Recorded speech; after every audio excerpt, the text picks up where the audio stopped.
Election কমিটির যে বৈঠকগুলো হচ্ছে সেখানে আমি গিয়ে বৈঠকগুলো করেছি। আমি গত দুদিন জলপাইগুড়ি আলিপুরদুয়ার করার পর, গতকাল কুচবিহার করার পর আজকে বীরভূম করেছি, আগামীকাল ঝাড়গ্রাম যাব। তো সাংগঠনিকভাবে তৃণমূল কংগ্রেস যত দিন যাচ্ছে শক্তিশালী হচ্ছে এবং বীরভূমেও আমরা যেভাবে আজকে বৈঠক করেছি, যে সাড়া পেয়েছি এবং আমাদের বিভিন্ন স্তরের জনপ্রতিনিধি, দলীয় পদাধিকারী যারা ছিলেন তারা বৈঠকে সবাই উপস্থিত ছিলেন। তৃণমূল কংগ্রেসের জয়ের ব্যবধান দুটো আসন থেকেই আগামী দিন বাড়বে, বোলপুর থেকেও বাড়বে এবং বীরভূম থেকেও বাড়বে। জলপাইগুড়িতে মুখ্যমন্ত্রী গিয়েছিলেন, সেখানে কোনো দুর্গতদের সাহায্য করা হয়নি, কিন্তু গার্ডেন রিচে সাহায্য করলেন কি করে? এই নির্বাচন চলেছে, দুর্গতদের সাহায্য করা হচ্ছে, কিন্তু সাহায্যটা মুখ্যমন্ত্রী করতে পারে না। তার কারণ হচ্ছে আদর্শ আচরণবিধি চলছে। আপনারা নিয়ম জানুন, তারপর প্রশ্ন করুন। কিন্তু গার্ডেন রিচে তো দেওয়া আছে। গার্ডেন রিচে যখন সেটা ভেঙে পড়েছিল তখন আদর্শ আচরণবিধি চালু ছিল না। এটাকে ভালো করে দেখুন কবে হয়েছিল গার্ডেন রিচের ঘটনাটা। গার্ডেন রিচের ঘটনাটা যখন হয়েছিল তারপর মমতা বন্দ্যোপাধ্যায় পৌঁছেছিল, যেমন একইভাবে যখন জলপাইগুড়ির ঘটনাটা ঘটেছে তখন মমতা বন্দ্যোপাধ্যায় নিজে রাত্রিবেলা পৌঁছেছে। এবার যেহেতু আদর্শ আচরণবিধি চালু রয়েছে, আর গার্ডেন রিচের সময় কি আদর্শ আচরণবিধি চালু ছিল? যদি হয়ে থাকে সেটা কোনো রাজনৈতিক প্রতিনিধি দিতে পারে না। সেই কারণে যাদেরকে রিলিফ ক্যাম্পে রাখা রয়েছে তাদের যাতে সঠিকভাবে পরিষেবা পৌঁছায়, পর্যাপ্ত পরিমাণে খাবার থাকে, তাদের পাশে সরকার দাঁড়াচ্ছে এবং আগামী দিনেও আদর্শ আচরণবিধি মিটে গেলে তাদের বাড়ির ব্যবস্থা, সংসার চালানোর ব্যবস্থা সব সরকার করে দেবে।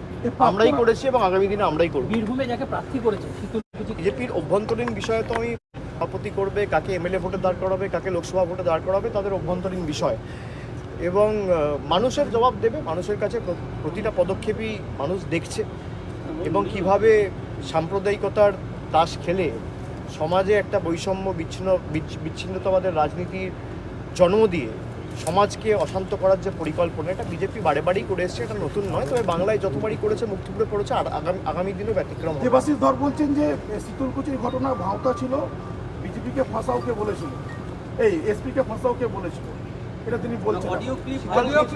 অডিও ক্লিপের ঘটনা তো আপনারাই খবরের সংবাদ মাধ্যমে, গণমাধ্যমে দেখিয়েছেন, ফায়ারিংয়ের ঘটনা।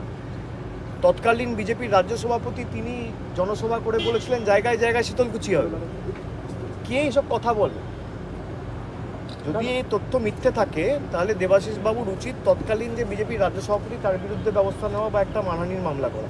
নির্বাচন ঘোষণা হওয়ার পর আগামীকাল প্রধানমন্ত্রী আসছেন। আমি অ্যাস্ট্রোলজার না, আমি গণৎকার নয়, তবে আমি বারবার যেটা বলেছি যে তৃণমূলের যা ফল 2019-এ ছিল তার থেকে অনেক ভালো। নির্বাচন ঘোষণা হওয়ার পর আগামীকাল প্রধানমন্ত্রী আসছেন, আপনি বারবার একটা বিষয় চ্যালেঞ্জ করছেন যে আবাসের টাকা, 100 দিনের টাকা। আমি আশা করব উনি শ্বেতপত্র নিয়ে আসবেন। আমি আশা করব 2021 সালের পর থেকে আমি যে চ্যালেঞ্জটা করেছি যে আপনি 100 দিনে ক পয়সা ছেড়েছেন আপনার কেন্দ্রের সরকার, আর আবাস যোজনায় আপনারা ক পয়সা দিয়েছেন বাংলাকে, এর শ্বেতপত্রটা এক হাতে ধরুন আর এক হাতে মাইকে বলুন বাংলাকে দিয়েছি। আজকে একটা সিপিএম 2017-18 সাল থেকে আবাস প্লাসের যে তালিকা তৈরি হয়েছে সেই টাকা পর্যন্ত বিজেপি সরকার ছাড়েনি। আজকে যদি মানুষগুলোর মাথার উপর পাকা ছাদ থাকতো তাহলে এই দুর্ঘটনা ঘটতো না।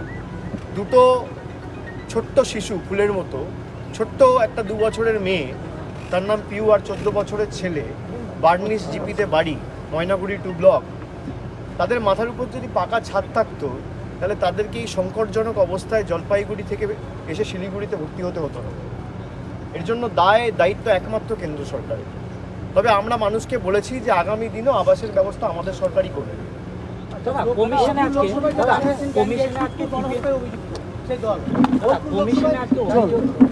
অভিযোগ করেছে যে অভিষেক বন্দ্যোপাধ্যায় বিজ্ঞাপনের টাকা নয়-ছয় করছে, এমন একটা অভিযোগ প্রচার করছেন। তাহলে আমার বিরুদ্ধে কমপ্লেন করুক, নির্বাচন কমিশনে গিয়ে থাকে, নির্বাচন কমিশন তদন্ত করবে। আমি তো নির্বাচন কমিশন নই এবং তাদের যদি মনে হয় আমি কোনো রকম কোনো টাকা নয়-ছয় করেছি তাদের আইনি পদক্ষেপ নেওয়া উচিত এবং হাইকোর্টেও মামলা করা উচিত। আচ্ছা, শাহজাহান শেখের সাথে মাদক যোগের একটা তত্ত্ব উঠে আসছে, বলবেন? শাহজাহান শুনুন, মাদক পাচারকারীতে যারা অভিযুক্ত তাদেরকে বিজেপি টিকিট দিয়েছে। আগে প্রশ্ন করুন আপনি দিলীপ ঘোষ, সুকান্ত মজুমদার, শুভেন্দু অধিকারীকে। আর পুলিশ কেস বা পশ্চিমবঙ্গ পুলিশ কেস দেয়নি, কেস দিয়েছে গুয়াহাটি পুলিশ। তাকে আপনি বারাসাতে প্রার্থী করেছেন, তো খবরের সংবাদপত্রে, সংবাদ মাধ্যমে আপনারা দেখিয়েছেন। এই প্রশ্নগুলো করার মতো সৎসাহস তো আপনাদের নেই। আপনারা তৃণমূলকে প্রশ্ন করবেন, আমরা উত্তর দিচ্ছি, কোনো অসুবিধা নেই। বিজেপির বিধায়ক বলছে শান্তনু ঠাকুর হচ্ছে গাঁজাখোর, আমি বলছি না, অসীম সরকার বলছে, হরিণঘাটার বিধায়ক। আর আপনারা দেখাচ্ছেন তৃণমূলের গোষ্ঠীদ্বন্দ্ব।